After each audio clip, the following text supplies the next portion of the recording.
Buenas tardes. En mis últimas videocápsulas les he contado del mundo en que vivieron dos raros franceses, Etienne de Lavoisier y Michel de Montaigne.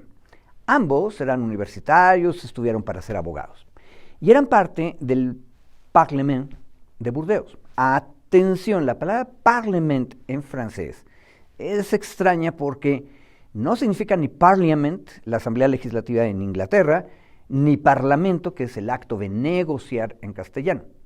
El Parlement francés es un tribunal y había varios en varias regiones de aquel país. Y en los tiempos de Etienne y de Michel era, por supuesto, un espacio reservado para varones nobles o recién ennoblecidos y, por supuesto, ricos y bien estudiados. En su juventud, tanto Etienne como Michel debatieron con mucha seriedad cuestiones políticas fundamentales.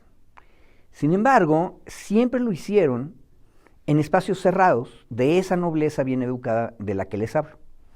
Y en la vía práctica, el principal problema de esos intelectuales burócratas era cómo evitar primero y luego cómo detener la guerra civil que causó en Francia la Reforma Protestante.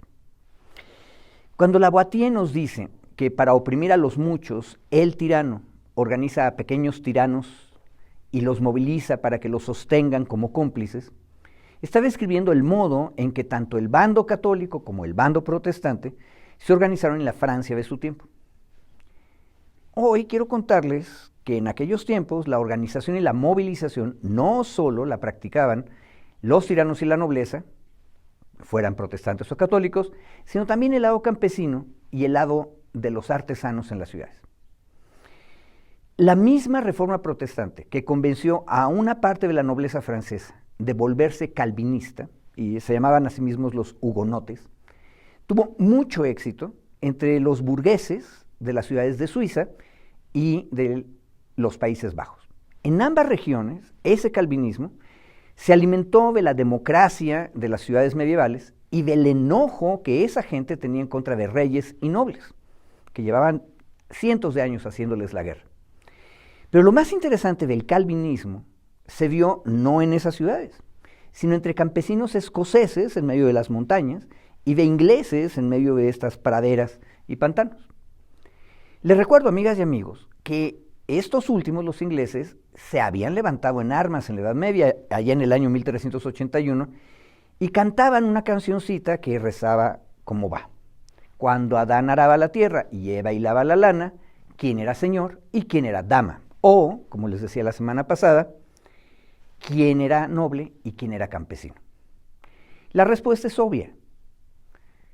Adán y Eva son iguales y todos los cristianos y las cristianas somos iguales.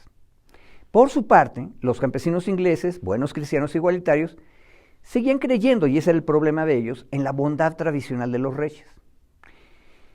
En 1381, miles de ellos llegaron a Londres y los pobres de la ciudad les abrieron las puertas. Y juntas, las masas rurales y las urbanas, ejecutaron al arzobispo de Canterbury, quien era un corruptazo y aparte un pésimo cristiano. Luego les dijeron que el rey escucharía sus peticiones y los rebeldes se entusiasmaron. Ese rey tenía solo 14 años y se llamaba Ricardo II. Sus mensajeros le prometieron a los rebeldes que van a hacer justicia, van a escuchar sus demandas. La reunión ocurrió en un campo abierto al norte de la ciudad, donde llegaban los vendedores de ganado para realizar sus productos. Los campesinos y los artesanos se pusieron de un lado de la pradera y el rey adolescente y sus caballeros armados del otro. Una comisión de los campesinos se acerca al monarca. Los encabeza Wat Tyler, que probablemente era un artesano que hacía tejas de cerámica, es decir, tiles, el hacedor de tejas. Y recién habían empezado a parlamentar cuando uno de los caballeros junto al rey levanta su espada y asesina a Tyler, probablemente le cortó la cabeza de un tajo. Esa traición inesperada espantó a todo mundo. Los campesinos se retiran, los caballeros cargan con sus caballotes y sus lanzas y sus espadas contra los rebeldes y todo terminó en masacre. Cuando esta noticia se empieza a escuchar en otros pueblos de Inglaterra, los nobles locales se montaron en sus caballos y atacaron las aldeas campesinas. ¿Y qué pasó? Que la rebelión terminó en un baño de sangre en todas partes. Ese rey adolescente es el modelo que usó George R.R. Martin para el rey Joffrey de Juego de Tronos. Como decían los escritores latinoamericanos del boom y del realismo mágico, la realidad real es siempre más cruda, más fea que cualquier fantasía que podamos imaginarnos. Lección: los de abajo no deben tener un solo líder, porque si el rey mata a Tyler, todo se acaba. Las y los ingleses aprendieron la lección muy bien. Durante los siguientes 2 siglos, largos 2 siglos, esas comunidades cristianas siguieron predicando la igualdad y leyendo la Biblia en su propio idioma. De hecho, se organizaron para conseguir curas, medio radicalosos, que estuvieran dispuestos a traducir y a escribir poco a poco el buen libro y enseñarles a leer, todo a escondidas. Lección: los de abajo no deben hacer escándalo cuando se organizan por sí mismos. No hay que avisarle al opresor, ni a sus nobles, ni darles la oportunidad de reprimirnos cuando aún somos débiles. Pasó el tiempo y un día otro rey decidió volverse protestante, porque así le convino, el Enrique VIII. Esas comunidades que habían hecho su reforma religiosa de abajo en la clandestinidad deben haberse sentido satisfechas, pero siguieron leyendo por sí mismos, aunque ahora lo podían hacer en público, y aparte aprovecharon las imprentas que ese rey había establecido en todo el país para escribir y publicar sus ideas.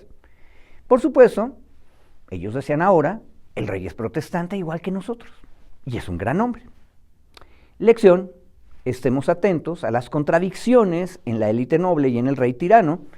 A veces, cuando cambian ellos de opinión, nos ayudan y conviene aprovechar todas las oportunidades. Pasa otro largo siglo. Esos campesinos y esos artesanos, que ahora son leales súbditos de una monarquía protestante, en público, hicieron una gran revolución que terminó cortándole la cabeza a otro rey. ¿Por qué? Porque ese rey quería gobernar solito y restaurar el catolicismo. Y esas gentes revoltosas, pero vencedoras contra el tirano, le dieron el poder del rey decapitado al parlamento, legislatura y a un ejército popular. Y cuando fue necesario, el ejército eliminó el parlamento. Lección: apenas podamos, debemos construir nuestras propias instituciones. Si el tirano tiene armas, nosotros tenemos que armarnos también. Pero para estar mejor organizados, conviene tener una asamblea que nos represente a todos adecuadamente. Y no terminó ahí la cosa. Pasaron otros 2 largos siglos. Y ese parlamento, que ya tiene, después de 2 siglos, diputados, obreros y campesinos, es mejor. Y pasa otro siglo todavía, y el Partido Laborista crea desde ese parlamento el estado de bienestar británico de nuestros tiempos. Lección: los mejores cambios se van acumulando poco a poco, pero ningún avance puede haber si no tienes organización política y organización social seria. Y esas organizaciones nos van a ayudar a saber cuándo puedes avanzar de golpe y cuándo hay que ser pacientes. A propósito, compañeras, compañeros, me quedé de aquel lado del charco llamado Océano Atlántico. Intelectuales fifís entre nosotros, como Lorenzo Córdoba, aman el Parlamento inglés de Westminster y lo llaman madre de todos los parlamentos democráticos. Hoy solo quería recordar y aclararle a los politólogos buena onditas que todos esos avances parlamentarios fueron sustentados con pequeños esfuerzos populares y fertilizados con la sangre de miles de hombres y mujeres que sufrieron muchas y muy crueles represiones, pero quienes nunca se rindieron. A veces, como en la Gran Revolución Inglesa, esas buenas gentes que siempre recuerdan que Adán y Eva eran y siguen siendo iguales, han debido ejercer con dureza el poder contra los tiranos y matar a un rey. Por cierto, un inglés, igual que estos que les estoy contando, pero ya trasplantado a este continente, llamado Thomas Jefferson, decía hace 200 años que el árbol de la libertad, para crecer, cada cierto tiempo necesita ser regado con la sangre de patriotas y la de los tiranos. Buena tarde.